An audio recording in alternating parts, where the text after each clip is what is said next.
In the small, wind-beaten town of Bitter Creek, Wyoming, life moved slow enough that people noticed when someone changed the color of their front door or got a new dog. It was the kind of place where a stranger walking down Main Street turned heads, where secrets didn't stay secret for long except for the ones no one dared speak aloud. Eleanor Briggs knew this better than anyone. At 6'3" and broad-shouldered, she was impossible to miss, a towering presence in worn jeans and flannel shirts, her dark hair streaked with silver. People called her the Giant Widow, a nickname whispered more than spoken, not just because of her height, but because of the towering aura she carried with her. Her husband Tom had died mysteriously 8 years earlier, and since that day, Eleanor lived in the big Victorian house at the far end of Canyon Road, a place the locals swore was haunted by more than just grief. The Victorian wasn't beautiful in the traditional sense anymore. The paint had faded from cream to pale yellow, the shutters hung crooked, and the porch boards creaked under the lightest step. But to Eleanor, it was a fortress. It sat on a bluff overlooking miles of sagebrush and red rock, its weathered frame resisting the windstorms that tore through Bitter Creek every spring. She kept to herself, tending her small herd of cattle and spending her evenings in the kitchen with an old radio playing outlaw country music. That particular morning began like any other. The sun had barely broken the horizon, spilling thin gold light across the plains.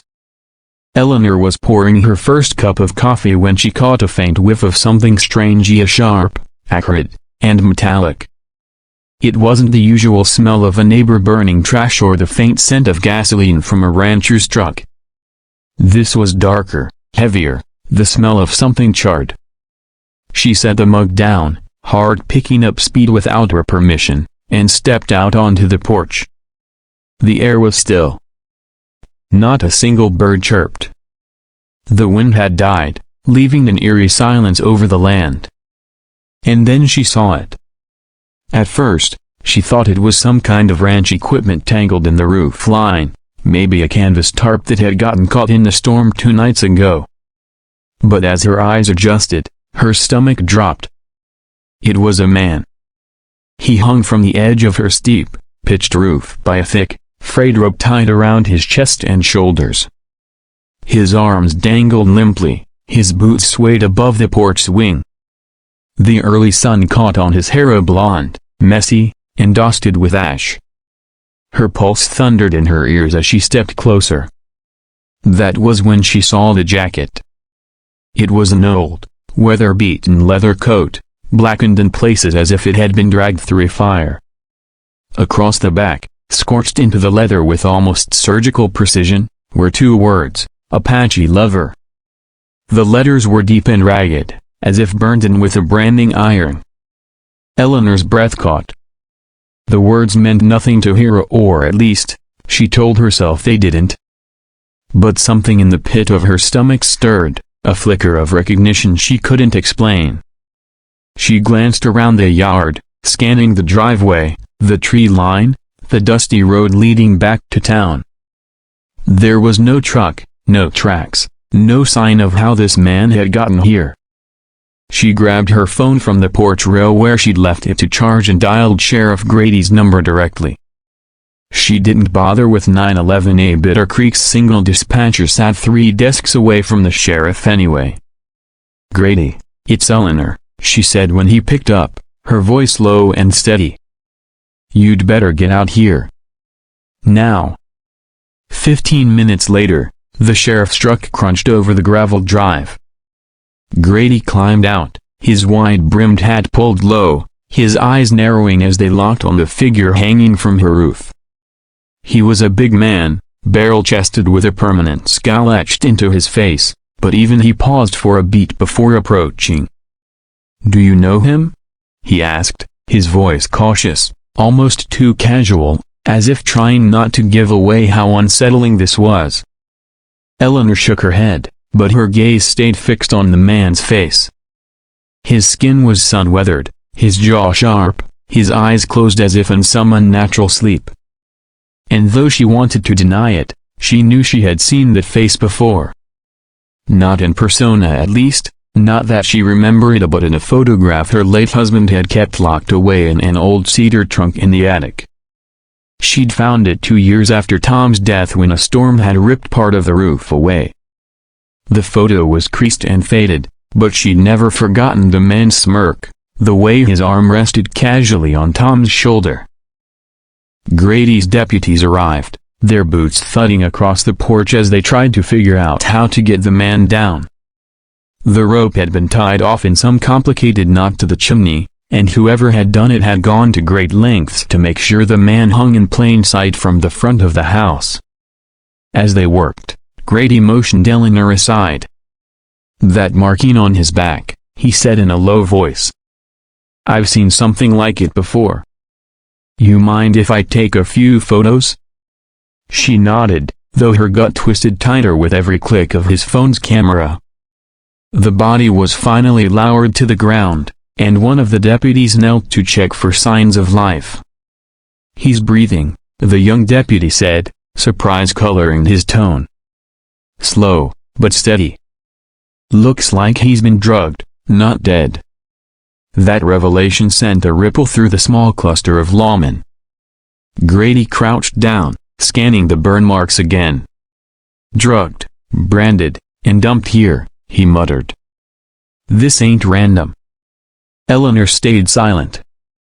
Her mind was already drifting back to the years before Tom's death, to late nights when she'd hear him whispering heatedly into the phone in the kitchen, the sound of the back door closing in the middle of the night, the smell of cigarette smoke on his clothes even though he never smoked. She remembered one fight in particular, a stranger's voice on the other end of the line, shouting about unfinished business with the Apaches. Tom's jaw had been set like stone when she asked about it, and his only answer was, "You don't want to know, Ellie." The deputies loaded the unconscious man into the back of the sheriff's truck, planning to take him to the small clinic in town before transferring him to the county hospital. Grady lingered on the porch. "If you remember anything at all, you call me," he said, his gaze searching hers for signs she was holding something back. After they left, the silence returned. Eleanor stood on her porch for a long time, staring at the faint black scorch marks left on the wood where the man's jacket had brushed against it. The words burned into that leather jacket wouldn't leave her mind. Apache lover. Why here? Why her house? And why a man connected, however distantly, to her late husband? She locked every door and window before sunset. The big Victorian creaked and groaned in the evening wind, its old bones shifting like something alive. Eleanor sat at her kitchen table, the untouched cup of coffee from that morning still sitting there, gone cold. She tried to tell herself it was coincidence, that she was reading too much into a stranger's face. But deep down, she knew this wasn't random. Somewhere out there, someone had gone to a lot of trouble to send her a message. And they had used a man tied if only through a single photograph to a part of Tom's life he had never wanted her to see. That night, as she lay in bed staring at the ceiling, the wind picked up again. It rattled the old shutters, howled down the chimney, and carried with it a faint sound she couldn't place, like distant drums beating in an irregular rhythm. Eleanor told herself it was just the wind shifting through the canyons. But the uneasy knot in her chest told her it was something else entirely. Some part of her sensed that Bitter Creek was about to remember a piece of its history it had tried to bury. And when it did, it would come for her first. The next morning, Eleanor woke with the uneasy awareness that she had not slept at all. The house felt colder than usual, the kind of cold that crept into your bones and stayed there.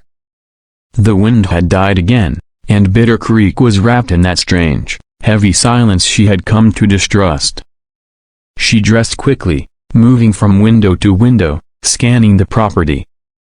The drive was empty, the pasture quiet, but something felt off. On the kitchen table lay her phone, untouched since the night before. A single missed call blinked on the screen, and no caller ID, just unknown. She stared at it for a long moment, then slid the phone into her pocket without calling back. Whoever it was, if they had something to say, they would find another way to say it. By mid-morning, the sheriff's truck rolled up the drive. Grady stepped out, looking more worn than usual. He didn't waste time with greetings. "The man from your roof woke up," he said. "He's at the county hospital now." His tone made it clear this wasn't casual conversation. Eleanor folded her arms. "Did he say who did it to him?" Grady hesitated. "He said your name, Eleanor. First thing, before he even asked where he was." A tight, cold knot formed in her stomach. And he says he needs to see you. Claims he knows why this happened. Says it's about Tom." For a moment, neither of them moved. The name hung between them, a ghost resurrected. Eleanor hadn't spoken it out loud to anyone in years. She gave a slow nod. "I'll go," she said, though every instinct screamed that she shouldn't. The county hospital was a small, squat building on the edge of Riverton, the kind of place that smelled faintly of antiseptic and old coffee. Grady led her down a narrow hallway to a private room. The blond man lay propped against the pillows, a thin hospital blanket covering him. His face was pale, his lips cracked, but his eyes sharp, icy blue lit up when they saw her. "Eleanor Briggs," he said, voice raspy. "You look just like he described." She didn't sit. "You were hanging from my roof yesterday." "Why?" The man gave a slow, humorless smile. "Because someone wanted you to know I'm still alive. And because they wanted to remind us both of what happened out near the reservation." Grady leaned forward. "Cut to it. What's your name?" "Call Mason," he replied. "And your husband saved my life once. But it cost him his own." Eleanor's pulse pounded in her ears. Cal went on, his voice low. He told them about a land dispute that had turned violent years ago between an Apache family and a group of men who wanted to strip mine the land. Tom had been pulled into it not for money, but because one of the families involved was an old friend. Cal had been there too, working as a guide. A fight had broken out in the desert, and someone had tried to kill him. Tom had stepped in, taking the bullet meant for California. "That's not how they told me he died," Eleanor said, her voice barely above a whisper. "They couldn't tell you," Cal said simply. "If they had, you'd have been next. There were people back then who wanted loose ends tied up. Looks like they finally realized I was one." Grady's jaw tightened. "And the branding?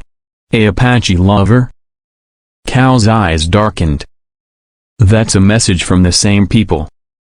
They think I betrayed them by siding with the Apache. Now they're reminding me and you that they haven't forgotten." Eleanor felt the floor tilt under her feet. She wanted to walk out, to put as much distance as possible between herself and this man, but something kept her rooted. If Cal was telling the truth, then Tom's death had been murder, and she had been living in ignorance for nearly a decade. Grady took her aside in the hallway. "He's either telling the truth or spinning one hell of a story," he said. "Either way, it explains why someone left him on your roof. They wanted him in your life again. Or they wanted me dead," Eleanor said flatly. That night, back in her Victorian, Eleanor sat in the dim glow of the kitchen lamp, an unopened bottle of whiskey in front of her. Outside, the wind had picked up again, moaning through the eaves. She kept thinking about Cal's story, about Tom's late-night phone calls, about the strange smell of smoke she'd caught more than once drifting from the direction of the old reservation land. Sometime after midnight, headlights swept across her yard. She froze, her hand instinctively going to the rifle propped by the door. A black pickup eased to a stop at the edge of the drive, engine idling. The driver's side door didn't open. Instead, the window rolled down just enough for a hand to appear. Something small and metallic clattered onto the gravel before the truck backed up and disappeared into the dark. Eleanor waited until the taillights were gone before stepping outside. The wind whipped her hair into her face as she crouched to pick up the object. It was a brass shell casing, polished to a shine. Inside the casing was a slip of paper, rolled tight. She uncurled it slowly. 4 words, written in blocky black ink, "He isn't the only one." Sleep was out of the question after that. She sat in the living room, the casing on the table beside her, the note smoothed flat under the lamp. Someone was playing a game, and she was the board. The next morning, she drove to Riverton alone. Cal's hospital room was empty, the bed neatly made. The nurse on duty told her he had checked himself out an hour earlier, no explanation given. Grady hadn't heard from him either. Eleanor left the hospital with a weight pressing down on her chest. She had the uneasy feeling Cal wasn't gone from her life, he had just hidden, waiting. 2 nights later, the sound of drums came again. This time they were louder, more distinct, not the product of wind in the canyons. Eleanor stepped out onto the porch, scanning the darkness. Far off to the south, near the horizon where the reservation land began, faint orange light flickered. A fire. The next day, she drove out there. The land was dry and brittle, the dirt road barely holding together under her tires. When she reached the source of the smoke, she found the remnants of a camp, a charred ground, burnt pieces of leather, and another message burned into the earth itself: "Next time, it's you." That evening, Grady came to the house. He didn't knock, just walked in, face grim. "We found a body outside town. Male, blonde, mid-40s. Branded the same way." Her heart stuttered. "Cal?" "We don't know yet," he said. "But if it is, then whoever's doing this is accelerating." Eleanor stood there, staring out the window at the dying light over the plains. For years she had lived with the shadow of her husband's death, never knowing the truth. Now the truth was clawing its way to the surface, dragging the present into the past. As the sun dipped below the horizon, she made herself a quiet promise. Whoever was behind Thesa, whoever thought they could scare her into silence, had no idea what kind of widow they were dealing with. Because Eleanor Briggs was done being the bystander in her own story. And if they wanted her in the game, she would make sure she finished it on her terms.